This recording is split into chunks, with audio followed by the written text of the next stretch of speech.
2019 is coming to a close, and I actually played some games that released this year. So as every other YouTuber seems to do this time of year, it's time to make a top 10 list of my favorite games. This is my list, so you may not see all of the same games that the general gaming public nominates. There are so many games that the gamers of the world play, and when I see the popularity contest, also known as the Game Awards, select a mere few of these, it almost makes me angry that more games weren't featured. To make this list a little more brief, I will be using 10 words or less to describe each game on my 2019 Games of the Year list. Before I get to this eclectic list, I have some honorable mentions to, mention.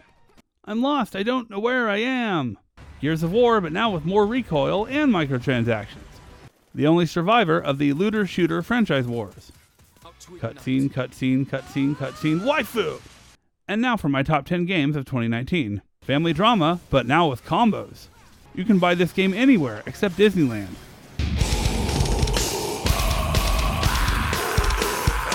The last boss is essentially a parry timing tutorial. Great game, even though half of it is auto-scrollers. Great, now we just need a good Star Wars movie. If only Gunfire Games made Darksiders games this good.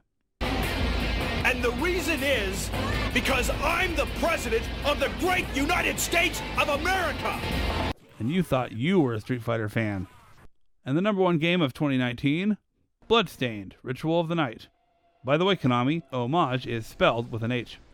My number 3 choice, Metal Wolf KSXD, is America, the game.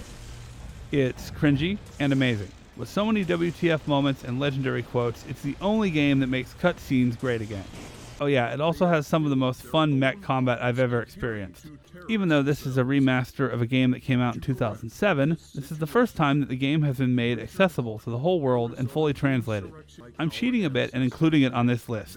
And the reason is because I am the president of these great United States of America. My number 2 choice is a fan-made beat-em-up that is a love letter to all things Capcom.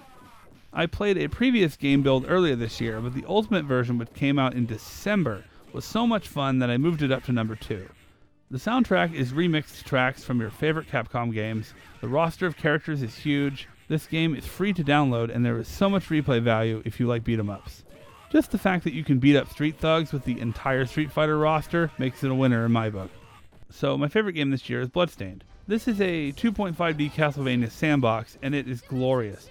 Exploration, combat, builds, grinding, so much to do and enjoy here. With some real crowdfunding disasters recently, it's so good to know that this game defied the odds and is one of the best Metroidvania games in recent memory. It may even get a little better too, but that depends on the DLC that is taking too long to come out. Igavania is alive and well, and I can't wait to see more. Some of you may be wondering about worst games of the year. It's Contra Rogue Core.